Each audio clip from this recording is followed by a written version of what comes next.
Hello, જય માતાજી, જય શ્રી કૃષ્ણ. બધા જ કૃષ્ણ મંગળ છો એ મારી હૃદયથી બહુ બધી શુભકામનાઓ છે. હવે હમણાંથી એવું થાય છે કે મારા ફોનમાં થોડો અવાજ ઓછો આવતો હોય એવું મને લાગે છે, તો ખબર નહીં તમને મારો અવાજ ક્લિયર આવતો હશે કે નહીં, પણ આવતો હશે એવી હું અપેક્ષા રાખું છું. હવે હું છે ને મારી એટલે ચપચપ કરી રહી છું, કારણ કે ખબર નહીં આજે મારું મન બહુ ભારે લાગી રહ્યું છે. હવે કેમ લાગી રહ્યું છે એ મને ખબર નથી. એવું બી થઈ શકે કે મને ભૂખ લાગી છે એટલે કદાચ, પણ એવું નથી. હવે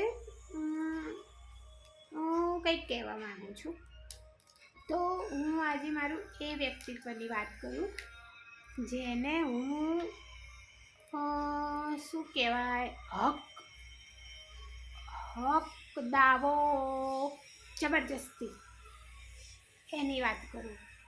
તો મારો સ્વભાવ કેવો ખબર કે મતલબ હું છે ને કેવું કરું, મારા કોઈ દોસ્તો હોય, મિત્રો હોય, અથવા મારા બહુ નજદીકી હોય, સગાવાલા હોય, તો હું બહુ એવું કરું, હક દાવા બહુ કરું. જેમ કે મારા તો મારા જ, મારી જોડે જ સારા રહે, મારી જોડે જ વાતો કરે, હું એમની જોડે જ વાતો કરું.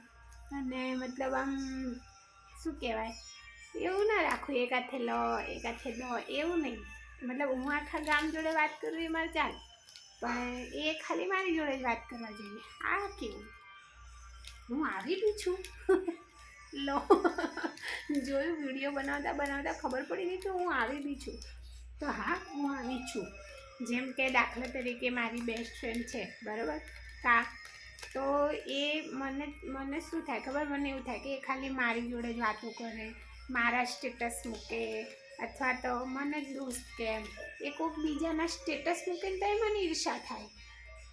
હું આવું કરું, બોલો. અને આમ ઝેર થાય, મને ઝેર થાય. તો આવું તમને લોકોને થાય કે મતલબ મિત્ર, પ્રેમી, આ તે પ્રેમની ઉંમર હવે મારી જતી રહી. હવે તો મારા લગ્ન થવાના છે, જલ્દી મારા લગ્ન થવાના છે. તો મતલબ હું બહુ ઈર્ષા કરું, એવું બહુ કરું, અને હું ઘણી વાર આવું કરું. એમાં નવાઈની વાત નહીં. તો જેમ કે પછી મારી દોસ્ત કોઈના સ્ટેટસ મૂકે તોય મને બળતરા થાય, અને કોઈક જોડે સારી રીતે વાત કરતા હોય મને બળતરા થાય, એ કોઈક જોડે ફરવા જાય તો મને બળતરા થાય. અને કોકમાં પાપ પુરુષની વાત નહીં, સ્ત્રીઓ હોય, જેમ કે આપણને બીક નહીં લાગતી એની બહેનો હોય, અથવા એની કોઈ ફ્રેન્ડ હોય, અથવા કોઈ સગાવાલા, તો એ મને બળતરા થાય, આવું થાય. તો આવું ખબર નહીં કેમ થતું હશે, તો ભગવાન જાણે. તો મારું આવું વ્યક્તિત્વ છે કે મને આવી ઈર્ષા થાય, બોલો. હું આવી ઈર્ષાળું છું. અને રહી વાત પ્રેમની, એમાં તો જે મારું એ મારું, આટલું કોઈનું નહીં, એ તો ચલાવી જ લેવામાં નહીં આવે, બરાબર. અને એટલે એ તો આમે કોઈ જ ના ચલાવી લે, તમે પણ નહીં ચલાવી લેતા હોય. બટ આવું છે મારે, ભાઈ, શું કરીશું કહો. અને હમણાં તો નવી યુટ્યુબ ચેનલ, એટલે કે 2 દિવસથી આપણે બાપુ એક્ટિવ થયા છીએ ચેનલ ઉપર. અને મને સાચું કહું ને, હું સાચું કહું, આ જેવા હું ધધિંગ કરી રહી છું, હું જે આ ચપ કરીને આ ચેનલ ઉપર આ કરી રહી છું, આવું કોઈ બીજું કરતું હોત ને તો ખબર નહીં હું એનો વિડીયો જોત કે ના જોત. કદાચ ના જોત, ભૂમ કરી દે, એટલે નીકાળી દે, અથવા કંઈ બી યાદ, પણ પોઝિટિવ રહેવાનું. મને વિશ્વાસ છે તમે મારી આ ચપચપ સાંભળશો અને મારા વિડીયો જોશો, એવો મને વિશ્વાસ છે. પણ હમણાં કેવું છે, નવું છે, એટલે કોઈ વિષય ના મળે, વિષય બી તો મળવો પડે ને હાલો. તો પછી જો તું મેં વિષય લખીને રાખ્યા હતા મેં કાગળમાં આજે, પણ મને એ વિષય ઉપર વાત કરવાનું મન ના થયું, ખબર નહીં કેમ. તો મેં તમને ના કીધું પહેલાં શરૂઆતમાં કે આજે મારું મન ભારે છે, એટલે કદાચ મારું મન નહીં થયું હોય, એવું થઈ શકે, બરાબર. પણ છતાં બી મને એવું થયું કે હવે હું તમારા લોકો જોડે જોડાયેલી રહું. ખબર નહીં કેમ હું જોડાયેલી રહું, હું મારી વાતો મૂકું તમને, હું મારા વિડીયો બનાવું, અને હું રોજે મસ્ત તૈયાર થાઉં, અને હું મસ્ત વિડીયો બનાવીને મૂકું. અને હા, હું રાહ જોઉં છું એ દિવસની કે જ્યારે આ યુટ્યુબ ચેનલમાં છે એ સબસ્ક્રાઈબનો એક ક્રાઇટેરિયા કે આટલા થશે અને આટલા વ્યૂઝ થશે, એના પછી લાઈવનું ઓપ્શન મળશે. તો હું ત્યાં રોજે રાત્રે મતલબ હું ઓફિસથી આવીશ ઘરે તો રોજે પછી લાઈવ થઈશું આપણે અને હે બકાબક ને મારી ચપ અને શું મજા આવશે. મતલબ અત્યારે હું કેટલાક લોકોનો એકાઉન્ટમાં જોઉં છું ને એ લોકો લાઈવ થયેલા અને એ 2 કલાક સુધી મિત્રો જોડે રૂબરૂ વાત કરવા મળે, કેવી મજાની. તો મને ઈર્ષા થાય છે, હું સાચું કહું, ખોટું નહીં કહું. તો હું આવી જ છું, ઈર્ષાનું થઈ ગઈ છું. પણ મારે બી એ જલ્દી ઓપ્શન આવી જશે, કારણ કે મને તમારી ઉપર મારી ઉપર કરતાં મને તમારા ઉપર બહુ વિશ્વાસ છે કે તમે મારી ચેનલને સબસ્ક્રાઈબ કરી દીધી હશે ને તમે મારી વિડીયો જોતા હશો એટલે મને જલ્દી લાઈવનો ઓપ્શન મળી જશે અને પછી આપણે બધા લાઈવમાં એ વાતો કરશું. જોકે અત્યારે વાતો કરી રહ્યા છીએ, એમાં કંઈ વાંધો જેવું છે નહીં, બરાબર ને? પણ ત્યારે બી કરીશું. અને એ તો એમાંય પછી હજુ તો મને યુટ્યુબમાં એડિટિંગ કરતાં નહીં આવડતું. અને યાર સાચું તો અડધા તો એટલા દગાબાજ છે ને, આપણે કંઈક પૂછીએ ને તો મતલબ અમારે આ શીખવું છે, તેમનું ટાઇટલ તો એ હોય અને પછી આપણે વિડીયો જોઈએ ને તો કંઈક ઓર જ હોય, એમાં મતલબ એ વિષય જ ના હોય. જે શીખવું હતું એ તો એમાં જોવા જ ના મળે. આ જબરું કહેવાય. લો પણ કંઈ વાંધો નહીં, ધીમે શીખી લઈશ. બાકી તો તમારા બધાનો સાથ સહકાર છે જ, બરાબર ને?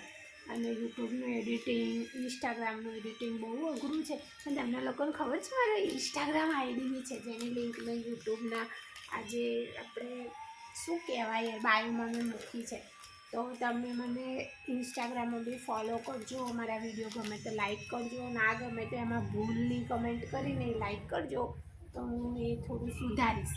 બાકી તો જુઓ, તમે કે હું એટલે કે હું એ આપણે બધું શીખી નથી આવ્યા, પણ પ્રયત્ન કરીએ છીએ કે કંઈક ને કંઈક શીખી લઈશું. અને મને તો એવું જ થાય, મારા જીવનમાં કંઈ બી થાય તો મને એવું જ લાગે કે ભગવાનજી ચાહતા હશે કે હું કંઈક નવી શરૂઆત કરું, કંઈક શીખું, એટલે જ બધું મારી સાથે થતું હોય છે. અને આ યુટ્યુબ ચેનલમાં મારો વિડીયો મારું ચપચપ નાખવું એનો મતલબ એનું બી કંઈક કારણ હશે. અને એ શું કારણ હશે એ બી આગળ જઈને ખબર પડી જશે કે મેં શા માટે આ ચેનલ બનાવી રહી છું, એ પણ ખબર પડી જશે રે. અને જલ્દી મારે લાઈવનું ઓપ્શન આવશે પછી હું લાઈવ થઈશ, કારણ કે મેં ક્યારેય એવો બધો અખતરા નહીં કર્યા. અને હવે વિડીયો તો એક બનાવી દેતા, કારણ કે ટિકટોક હતું ને જ્યારે બાપુ, તો મને યાદ છે મારો એક વિડીયો ઉપડી ગયો હતો ત્યારે. અને ત્યારે મારા સારા એવા હતા, એમાં બી ફોલોવર્સ કંઈક 27K આસપાસ હતા. અને ત્યારે બી હું એમાં વિડીયો બનાવતી હતી. ટિકટોકમાં મજા આવતી હતી, જોકે ઇન્સ્ટાગ્રામમાં બી મજા આવે છે વિડીયો બનાવવાની, ગીતના અને બધા સારા એવા ઓપ્શન હોય છે, તમે એડિટિંગ કરી શકો. પણ મને એટલું બધું એડિટિંગ હજુ નથી ફાવતું, એટલે હું વધારે એડિટિંગ કરીને નહીં કરતી, ડાયરેક્ટ નાખી દઉં. જો કે કાને કહું તો એડિટિંગ કરી આપે, એમ વાંધો નથી. પણ મને એવું થાય કે અત્યારે તો હું શીખું છું તો નાખું, પછી ધીમે હું એડિટિંગ કરતાં શીખીશ. અને પછી હું વિડીયો અપલોડ એવા એડિટિંગવાળા બી કરીશ કે પહેલાં ટાઇટલ આવે આજે બમ ટાઇટલ, અને પછી વિડીયો જોવે એટલે આખું અલગ ઢમ વિડીયો જોશો તો કંઈક અલગ જ હોય. બધા આવું જ કરે, ટાઇટલ મૂકે શું, વિડીયો હોય શું. તો ખબર નહીં આ કન્ફ્યુઝન કેમ ઊભી કરે છે, પણ એ કન્ફ્યુઝનના લીધે વિડીયો જોવાની મજા જ કંઈક ઓર છે. શું એક ગીત ગઈ લઉં? કયું ગીત ગઈ લઉં? મને કોઈ એવા એક ગીત બી નહીં જેને મને આખી આવડતી હોય લાઈન, શું કહેવાય, આખી કડી આવડતી હોય. પણ એક ગીત છે મને જેની થોડીક લાઈનો આવડે છે, તો હું એ ગઈ લઉં કે નૈના તેરે કજરા રે હૈ, નૈનો પે હમ દિલ હારે હૈ, અનજાને હી તેરે નૈનો સે વાદે કિએ કઈ સારે હૈ. મતલબ મને આમાંય ભૂલ હશે, મને ખબર, ને તમે પકડી જ પાડશો, કમેન્ટમાં દાટ ના પાડતા. પણ આ ગીત મને ગમતું, હા ગમે બી છે, ગમતું ને ગમે બી છે અત્યારે બી, ને સારું છે ગીત. જબ ભી મેટ મૂવીનું ઢેન કરીને કપૂર હતી, અને સાહિલ હતો હાય મને હીરોનું નામ ભૂલી ગઈ, પણ કરીના કપૂર મને યાદ રહી, કેમ કે હું નાની હતી તો મારી કરીના કપૂર મારી ફેવરેટ હિરોઈન હતી. પણ હવે તો એ કરીના કપૂર ખાન થઈ ગયા છે, અને હજુ બી એ મારા ફેવરેટ ના, રાની મુખર્જી છે મારી ફેવરેટ. અને ગોવિંદા, હો ગોવિંદા કેમ? કારણ કે કારણ આપવાનું હોય ફેવરેટ એમાંય શું યાર તમે લોકો બસ ફેવરેટ છે ગોવિંદા અને રાની મુખર્જી અને કરીના લુક વાઇઝ મને બહુ ગમતી અને એના મૂવીમાં એના નખરા એની મસ્તી અરે વાહ તો કે અત્યારે તો એ લોકો બધા બદલાઈ ગયા પણ એ લોકો આટલું ઉંમરલાયક થયા તો કેટલો મજાનો લાગે હું તો મને થાય હું 50 વર્ષની થઈ તો કેવી લાગીશ હું તો ડોસી જેવી લાગીશ એટલે 50 વર્ષની તો ડોસી જ કહેવાય પણ એ લોકો 50 વર્ષના થાય તો કેટલો મસ્ત તોય લાગે એ જીમમાં જાય તમને યાદ નહીં સુરેખા હા એ લોકો જીમમાં જાય હું એમાં માટે સાયકલ લાવી હતી એક્સરસાઇઝ કરવા માટે અને તમે માનશો ને મેં 1 મહિનો સાયકલ ચલાવી છે વિચારો તમે પછી 1 મહિના પછી મને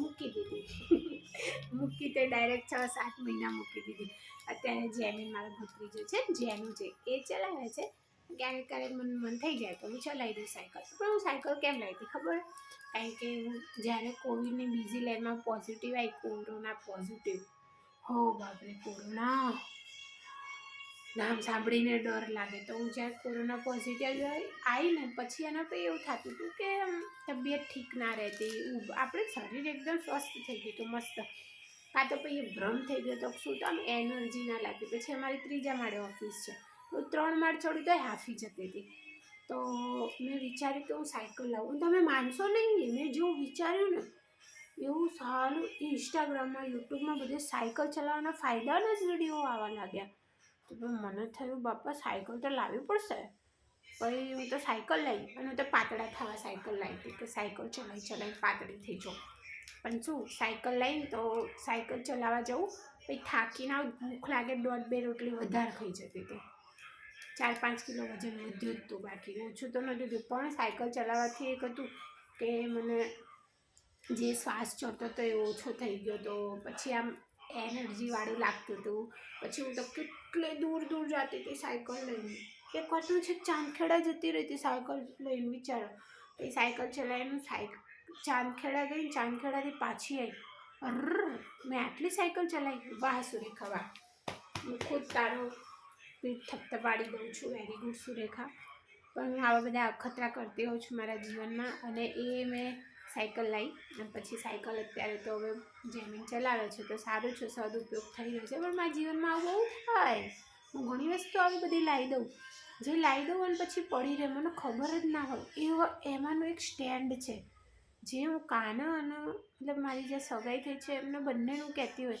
કે મને નહીં ખબર આ સ્ટેન્ડ હું કેમ લાવી હશું હું એકવાર હેન્ડલૂમમાં ગઈ હતી અને સ્ટેન્ડ મેં લાવ્યું એટલે એક પ્લાસ્ટિકનું સ્ટેન્ડ છે હું બતાવીશ તમને વિડીયોમાં ભગવાન તો એ મેં લાવ્યું કંઈ કામનું જ નથી એ પડી રહ્યું છે એવું કેટલી વસ્તુ એવું થાય કે કંઈ કપડાં કે કંઈ જ્વેલરી કે કંઈ વસ્તુ લાવવાનું મને મન થાય આમ મગજમાં તો એ વસ્તુ વગર એવું થાય કે હાય હું અધૂરી છું મારું ધ્યાન જ એ વસ્તુ ઉપર રહે કે લાવવું પડશે એના વગર કંઈ જ નથી એના વગર બધું અધૂરું છે કંઈ કામ નહીં થાય કંઈ જ નહીં થાય એવા જ વિચારો આવ્યા કરે બોલો એવું થાય પણ પછી જ્યારે એ વસ્તુ આવી જાય અને બહુ મસ્ત રીતે બહુ ટનાટન રીતે એક બાજુ ખૂણામાં પડી રહે કાં તો તિજોરીમાં પડી રહે ને ત્યારે અહેસાસ થાય કે આનું આટલી જરૂરત જ નથી આ ખોટા પૈસાના પાણી કરી નાખ્યા પૈસાના પાણી કરી નાખ્યા એની ઉપરથી એ વાત આવી યાદ આવી કે આપણે પૈસાનું સન્માન કરવું પડે પૈસાની ઇજ્જત કરવી પડે જરૂરી છે પૈસો હાથનો મેલ નથી લક્ષ્મીમાં પધારો રે પધારો મારા પર્સમાં તો લક્ષ્મીમાનું આદર કરો લક્ષ્મી બહુ જરૂરી છે એ મેલ નથી બરાબર કારણ કે પૈસો હશે આ એવો જમાનો છે કે પૈસો હશે તો લોકો ઇજ્જત કરશે નહીંતર તમને બાય બાય ટાટા નહીં કે એવો જમાનો છે એટલે પૈસો પરમેશ્વર છે એવું તો નહીં બટ પૈસાની ઇજ્જત કરવી જરૂરી છે કારણ કે રૂપિયાનું બહુ મહત્ત્વ છે પરિવાર કુટુંબ પ્રસંગ મેં ઘણીવાર જોયું છે કાકા કુટુંબ સગાવાલા પાડોશીઓ આપણે જ્યાં નોકરી કરતા હોય ત્યાં જેની જોડે પૈસો હોય એનું માન થોડું અલગ હોય ને જેની જોડે ઓછો હોય એનું માન થોડું અલગ હોય અથવા તો બિચારા કેટલાક લોકોને તો મતલબ કંઈ માન જ ના હોય જાણ કે એની જોડે પૈસો નથી એ એનો ગુનો છે, નથી તો નથી, હવે છે તો છે, પણ આમ તો જોવા જઈએ તો નથી તો ગુનો તો કહેવાય ને. આમ મહેનત કરવી પડે, કમાવવું પડે નહીં. પૈસા કમાવા કરતાં એને બચાવવું બહુ અઘરું છે. હા, કેમ ખબર, હું જોવો ને 2013થી જોબ કરું બરાબર. શરૂઆતમાં જ્યારે મેં પહેલી નોકરી મારી હતી ને, ત્યાં મારો પગાર હતો 1550 રૂપિયા. અત્યારે માતાજીની દયાથી સારો પગાર છે, મારે કહેવો નથી, પણ એમ કે પૈસો બચાવવો બહુ જરૂરી છે. કમાઈ તો આપણે આખા ગામનો લઈએ, પણ હું તો બચાવવાની મારામાં આવડત નથી કે ખબર નહીં. મને એવું થાય પૈસા હોય ને તો મને જીવડા કરડે, એટલે આ લઈ લઉં, પેલું લઈ લો, અહીંયા વાપરી દઉં, આમ કરી દઉં, તેમ કરી દઉં, આવું થાય. તમારી જોડે આવું થાય? થતું જશે ને તો લો. પૈસા હોય એટલે કંઈક અલગ ફીલ થાય. ને મેં ક્રેડિટ કાર્ડ હોય ને તો આપણે હવામાં ઉડીએ, કારણ કે મારી જોડે હતું ક્રેડિટ કાર્ડ, એટલે મને ખબર છે બાપા. હું એવું વાપરતી હતી, આમ ક્રેડિટ કાર્ડ હતું ને મારી જોડે તો મને એવું લાગતું હતું કે હું ક્યાંયની મહારાણી છું. સાચું કહું. પછી જ્યારે બિલ ભરવાનું આવે ને ત્યારે તો બાપાને શું કહું, એ જ મહારાણીની જે ગેટ ઉપર છેલ્લા ગેટ ઉપર દાસી ઊભી હોય ને એ છું એવું થઈ જાય. એટલે બાપા ક્રેડિટ કાર્ડનો ઉપયોગ સદઉપયોગ કરતાં આવડતું હોય તો જ રાખવાનું, નહીંતર એને 2 હાથ ને ત્રીજું માથું નહીં વાપરવાનું બાપા. કારણ કે હું તો એટલું ડેન્જરસ ઉપયોગ કરતી હતી ને, આમ તમને કહેવા માટે કોઈ શબ્દો નથી, વિચારો એવું ઉપયોગ કરતી હતી. તો ચેતવાઈને રહેવાનું અને પૈસા બચાવવાના, કમાવાના પહેલાં પછી બચાવવાના, નહીં?